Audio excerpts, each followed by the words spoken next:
আসসালামু আলাইকুম রহমতুল্লাহি ওবরাকাতু।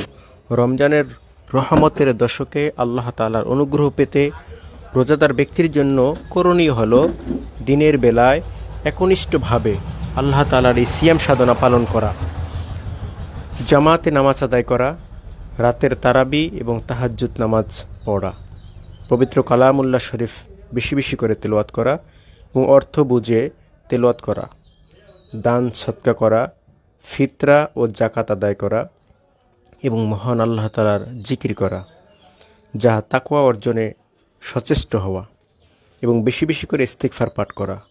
কারণ প্রিয় নবীজি সাল্লাল্লাহু আলাইহি ওয়াসাল্লাম যেখানে দৈনিক 70 থেকে 100 বার ইস্তিগফার পড়তেন, কারণ ইস্তিগফার পড়লে আল্লাহ তাআলা গুনাহমুক্ত জীবন দান করেন।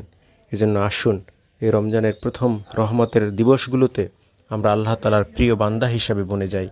আল্লাহ যেন আমাদেরকে কোরআন এবং সুন্নাহ মোতাবেক